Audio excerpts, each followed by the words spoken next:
Je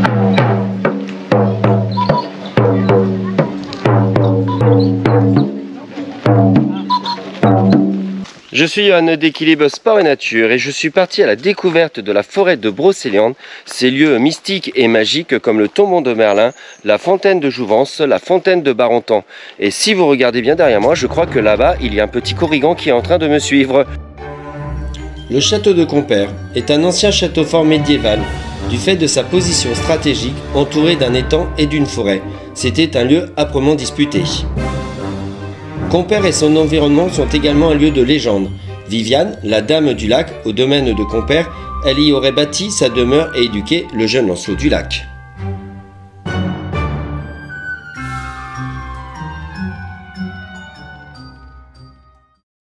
Le chêne à Guillotin est l'un des doyens des arbres de Brocéliande. La légende raconte que l'abbé Guillotin aurait trouvé refuge dans cet orifice. Je me mets en chemin pour aller découvrir la fontaine de Barenton et sa légende. C'est une fontaine merveilleuse, par son nom déjà, Barenton, Bérenton, parfois Bélenton. Elle se cache de qui la désire. Chercher Barenton, c'est accepter de se perdre. Il y a une histoire. Les couples avant de se fiancer viennent à Barenton et y jettent une épingle à cheveux. Si celle-ci coule, leur amour ne durera pas. Par contre, si celle-ci flotte, leur amour sera éternel. Robert Wells, auteur du roman de Roux vers 1170, mentionna la fontaine de Bérenton et précisa que le nom aurait été composé de ber, bouillonné et andon, source, parmi diverses possibilités. Si vous êtes chanceux, vous apercevrez de nombreuses bulles remonter à la surface de la fontaine.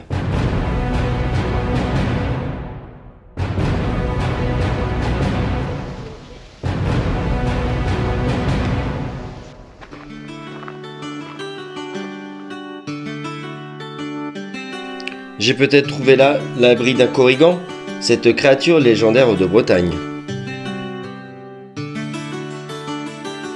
Le chêne des Indrés, il aurait entre 400 et 500 ans. C'est l'un des plus beaux chênes de la forêt de Brocéliande.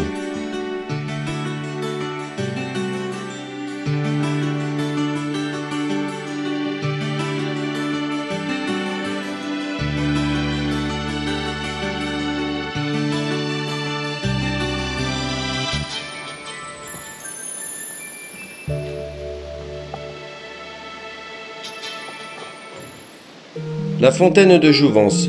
Une fois par an, au moment du solstice d'été, les druides y recensaient les nouveau-nés. Le tombeau de Merlin. Viviane et Merlin se rencontrèrent pour la première fois aux abords d'une fontaine. Le mage Merlin, éperdument amoureux de la fée Viviane, se laissa enfermer par elle dans une prison d'air. Il fut dévasté par des chasseurs de trésors. Ce tombeau faisait 12 mètres de long et aurait été daté autour de 2500 ans avant Jésus-Christ. Aucun trésor ne fut découvert, rien d'étonnant à cela, car les plus beaux trésors ne sont pas toujours faits d'or et sont souvent gardés secrets par les êtres de la nature. L'abbaye de Notre-Dame de Paimpont.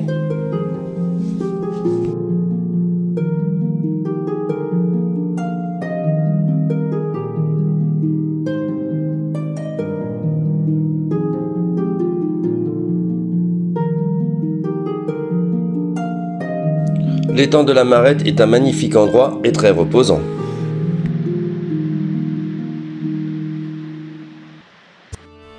Excalibur, l'épée du roi Arthur, roi des Bretons. Celui qui porte cette épée au pouvoir magique serait protégé de toute blessure. Elle est réputée incassable et capable de trancher n'importe quel matériau. Maintenant, à vous d'essayer de la retirer. Le Val sans retour. Le nom augure une errance mystérieuse, un voyage incertain dont on ne reviendrait pas. On abandonne toujours un petit morceau de soi dans le Val périlleux. L'endroit est à la fois étrange et merveilleux. S'y engager, c'est risquer de s'égarer, tant dans ses pas que dans ses pensées. Ici, nul besoin d'herbe d'oubli. Le paysage y est accidenté, fourbe et enchanteur, repère de chimères. C'est là l'empreinte de puissants sortilèges dressés par Morgane. La fée enchanteresse a transformé ce charmant vallon en un lieu de châtiment éternel. Subsiste le souvenir des plaintes de chevaliers infidèles, autant de fantômes condamnés à une errance sans fin. Qui en ces terres magiques ne s'abandonnerait pas à la rêverie, franchir le seuil de ce monde oublié et hop, sauter dans le temps.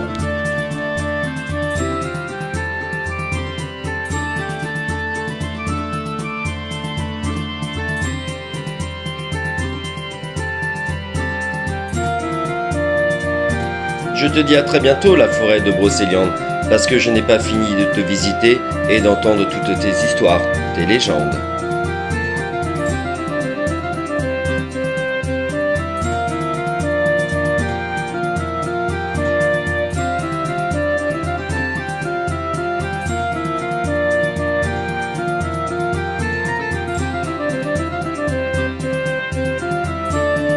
Et moi, je vous dis à très bientôt pour de nouvelles découvertes avec Équilibre Sport et Nature.